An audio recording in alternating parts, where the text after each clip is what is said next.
It is the intent of the General Assembly to create Green Mountain Care to contain costs and to provide, as a public good, comprehensive, affordable, high-quality, publicly financed healthcare coverage for all Vermont residents. I love Vermont. I'll never leave Vermont. It's a place that's different that I think can make that change, can do that. It can look at what we have in terms of our responsibility to keep people healthy and to take care of them when they're sick and not depend on a system that's broken.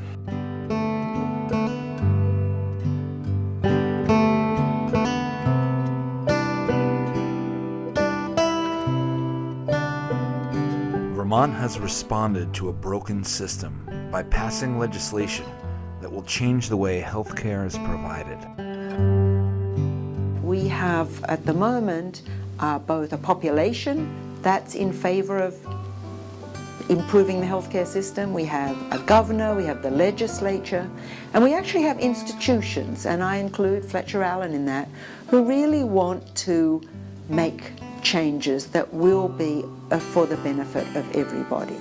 They're not going to be easy, and everybody isn't going to be happy, but I do think we have such a good opportunity at the moment to make the right changes that will improve the health outcomes and experiences of patients, and will make it possible for those of us who like to participate in providing some of that health care to want to continue to work and live in this wonderful state.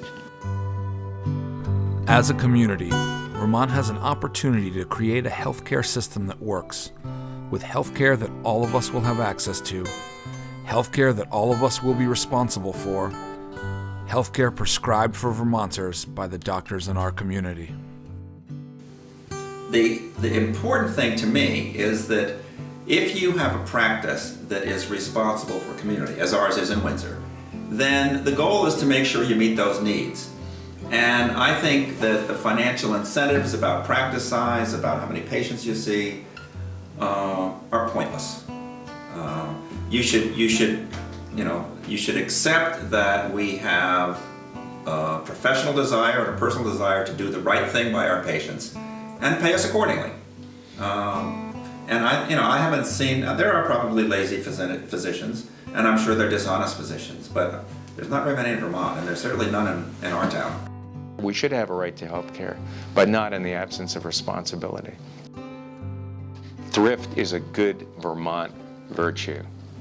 We're a thrifty state, we're a thrifty people. Thrift is a virtue, and that's really the tack we need to take. You know, Vermonters, they're community-based, they care about each other, most Vermonters know the current healthcare system. All they have to do is look at their insurance costs or their deductibles or their co-pays, and they know that things are not working. And I think, based on what's happened in the last year or two in Vermont, that they're ready to change, and they're just expecting the leaders to make that change happen. The change to our existing system should be rooted in achieving the best patient care. Our leaders need to make the change with the patients in mind and not allow corporate influence to dictate the policies that govern our healthcare system. But in order for that to happen, we have to have input from a lot of people, and that includes patients and institutions, but I think physicians' input is really critical to how this process will be set up. They're the ones who are delivering the healthcare, and they are the ones who work with patients and know what the needs are. So I think we must ensure that they are part of the process. And as physicians, it's our responsibility to take the time and make sure we are part of the process as well. I mean, we need partnerships between payers, insurers, the public, the patients, physicians, the other healthcare professionals, in order to get a really good system. My name is Bruce Wyszynski. I have cystic fibrosis, and I've grown up in Vermont since I was, I think, 3.5. Vermont, in particular, has been really good for me and for anybody with CF growing up, because the state of Vermont, I think it might be the only state in the country, has first of all, it has a really good CF program, but it has a program in the Department of Health called Children with Special Health Needs. And people with cystic fibrosis fall into that category of having special health needs, children. So the state of Vermont, what they would do is they would pick up any kind of bill that would happen to do with cystic fibrosis. Vermont has done so much already. We insure everybody up to age 18. Okay. We have very liberal Medicaid benefits. We have a Catamount plan. I take more medicine in about 2 months than I make working full-time in 1 year. A resident of Vermont earned an average income of $41,578 in 2011. Bruce, a resident who suffers from cystic fibrosis, accrued $61,658 in prescriptions alone the same year. This is now affecting the majority of the middle class as far as costs. An enormous amount of money, and it's not all being spent on health care. And in fact, only around 70% of that is being spent. The rest is administration, paperwork, and profit. I think that the drug companies have really found out that if you hire somebody at Mount Ascutney or at Dartmouth to give a few dinners, to talk about a medication and play it up, and I've been invited to those dinners and have gone to those dinners, they know exactly what it's going to cost them for their costs up front, and how many, I think it's like $400,000 or $700,000 in a given area they can expect, $100,000 they can expect to make on that drug in that area. So it's clearly worth their doing. Is this about the patient, or is this about the money? The whole notion of having to borrow such incredible amounts of money, hundreds of thousands of dollars a year, to become a physician strikes me as stupid. The way physicians are practicing medicine is just not working in the modern age. People are going to look for that relationship, and I think they're going to look for it outside of standard corporate medical care. There's always been a healer. There's always been a role in every society of that dynamic of someone who helps someone in need in a active way. You're only interested in the physical and you only look for the physical issues. You'll never really know how it's going for somebody or whether it's working well or not. The structure of corporate healthcare places a premium on the volume of patients and the frequency of testing and procedures. People are really anxious for two things. One is access, and the other is the relationship. The relationship between the doctor and the patient is paramount. It is the catalyst for high-quality care. They always say, if it was your child or your mother, what would you do? And then and if we say, if this were my child, this is what I would pick. And that will trump any of the studies that I can bring out. I don't think the quality measures that we're being asked to live up to now measure that. I mean, they're measuring how often we wash our hands. That's not even a quality measure. Of course, the baseline should be that everybody washes their hands, and now let's actually really talk about quality. Paperwork to justify what we do has become overvalued, and the interaction between the patient and healthcare provider suffers as a result. It is the height of stupidity to take the most expensive person in the system, who is the physician, and turn her into a data entry clerk. A patient doesn't receive the most effective care when recommendations for screening and treatments are based on a quota. You have your insurance guy saying, oh, you got to treat every cholesterol that's above 200, and you have a lawyer saying, what do you mean you didn't, put that person on Lipitor? So the details have been taken as fact and the absolute, need of all patients, and there's no wiggle room. So all of, submitting bills for all these requires a lot of administrative capacity. And all the rules and regulations require, you to hire people to figure out, okay, I've got to call this one for that MRI and that sort of thing. And you just in order to order a test, all that administrative burden, so on the payer end and the provider end, is 31 cents on the healthcare dollar. If we had a uniform benefit package, everyone was covered with a uniform benefit package, we knew how much each doctor and hospital are going to be paid a uniform rate, we could reduce that. There are some studies that show as much as cut it in half. So there's been sort of a range of savings. But every single study that's been done on looking at what would happen if we had a uniform Medicare for all kind of system, where you expanded the benefit package and extended it from birth to death, we could cover everyone with comprehensive benefits for less money than we're currently spending. Some, if you look in terms of Vermont, Dr. William Shao, the Harvard economist who designed the system in Taiwan, by the way, he assessed that we would save $500 million that could then be reinvested. That's just in Vermont. That could be reinvested into the medical care and primary care and prevention that we would want. What I tried to leave was corporate medicine. And I'm worried that, like the kind of negative side of the drug companies, because I think they have very positive, important sides as well, the corporate medicine has gotten much more preoccupied with making money to support not only physicians, nurses, and other direct patient care people, but a vast number of bureaucrats with great integrity, but a vast number of them who are doing things to make sure we have adequate privacy, to make sure that we're able to bill all the different insurance companies. We've created this massive monster that's got to be fed of well-meaning people working hard, but who are really not doing things which really affect patient care. And I would say that side of that particular monster has learned that the more regulations, the more rules, the more procedures, the more issues around privacy and so forth it creates, the more it has to be fed, or the bigger it can grow. And that has me very concerned, and that's one of the things I really wanted to leave. Well, the primary reason I'm involved in this, I think, is different than the primary reason we will eventually get reform.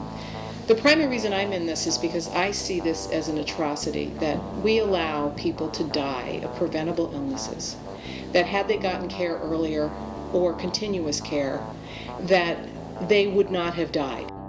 I saw young people die of diabetes in their 20s. They had type 1 diabetes, juvenile diabetes, formerly known, and these folks, really couldn't get continuous care. And that's really what we're seeing, is this churning in and out. And so when you see that as a physician and you're taking care of patients that you get attached to, and you realize they can't afford to get the care in a system where we're spending twice as much as any other country, and if we spent the money differently, we could manage to cover them all. The large salaries of CEOs of insurance companies, pharmaceutical companies, and corporate hospitals add to the financial burden of patients and the community. One of my patients had a heart attack, MI, and she was in the ICU, and she had no health insurance. And the people from the billing office actually came up and asked her how she was going to pay the bill, but she was still in the ICU. That is criminal. With profit regulated in healthcare, affordable coverage would be available to all Vermonters. Insurance companies are run by banks, and the people who insure automobiles and houses. What do they have to do with healthcare? Nothing, as far as I'm concerned. The largest number of bankruptcies in this country are due to people who have medical insurance and go get medical care for probably mostly chronic severe conditions, and go into hock because they can't afford it, and they're the ones with insurance. We don't need insurance companies right now in our Medicare system. We may need them to administer claims, but we don't need them to insure us. What we need is basically a fund that is financed by all of us that directly pays for health care. We don't need a middleman in health care. It is not necessary. We really can fix this. We're paying the whole bill anyway. We're paying every single penny of it. What we need to do is collect it in a much more rational way and spend it more effectively. Less money on paperwork and more money on health care. I'm for everybody having access and everybody having health insurance. But there is a price to pay for that, and that is you're going to start to feel some pain. And you're going to feel it in certain ways. One is you'll feel it in your taxes if you're a citizen. If you're a doctor, you'll feel it in your income, perhaps. Okay, especially if you're a high-paid specialist. This is just not going to continue in the same way. And people say, the orthopedists say, oh, we'll leave the state. And I say, actually, that's part of the solution, because if there are fewer orthopedists in the state, then there are fewer unnecessary knee surgeries in the state. There are fewer unnecessary knee replacements in the state, because there's a limited number of orthopedists to do them, and there'll be a queue. And it'll be a lot like Canada or Great Britain. And we will have equivalent health outcomes at a lower cost. It's not that I want to only be able to spend 10 minutes with a 78-year-old who's just come out of the hospital with heart failure, who has COPD, who's really worried about taking care of his wife who has dementia. I want to spend more than 10 minutes with that person. And I should spend more than 10 minutes. But if I know that I've got to keep the treadmill going to generate the volume to cover my margin of costs, which is what we do in a fee-for-service system, I'm stuck with a 10-minute visit. High quality care is intuiting what the individual would want on their own behalf if they had your knowledge. Last night at 5:30, I met after hours, after everyone had left the clinic, and sat down with a mother and father whose son has ADHD. And I was with them for almost 2 hours, and we were talking about how he had been in special ed and didn't want his son to go through that, how she had seen people on medication that had misused it, and it took 2 solid hours to talk and listen and to go over why their third grader needs to be on ADHD medication. How am I going to improve the quality of care I have for my patients? Even if it wasn't a dollar figure, it is it's kind of the emotional. It's kind of the emotional part, because every doctor I've worked with, and I work with some of the best family doctors in Vermont, and talk to a lot of them. When they're in that exam room, let's say they have an afternoon, 1 to 5. They're seeing patients 1 to 5. That period of time from 1 to 5 is the best period of time in their lives. My focus and effort is much more on the quality of what I'm able to do, and I'm not trying to sort of, I'm not having to worry about getting through patients really quickly. I'm not having to, there's a lot of political things, parts of being in a big organization that I don't have to spend time dealing with. I can just really focus on the patient-oriented stuff, and that works. There are many things that a lot of people do without, which they will not do without, under a system with a guaranteed benefit package for every Vermonter. Vermont is making progress, and we need to capitalize on this momentum. To improve our healthcare system, patient care must be at the forefront. Excessive paperwork and negotiations with insurance providers and hospital administration hinder doctors from prioritizing their patients. This is something that we could afford. I think we need to look at that in terms of college education also, and nursing school and other healthcare sectors. But we certainly, if we invest in these things, then we can look at what sort of infrastructure do we want in our healthcare system. And I think we do need to look more at investing more in primary care. I think that the relationship has a lot to do with whether or not patients get better. And I think the studies that look at difficult, for example, cancer situations, where they compare various difficult treatments with just taking care of the patient, and just taking care of the patient often has a longer survival record, is very indicative of that. So yeah, I think the relationship is everything.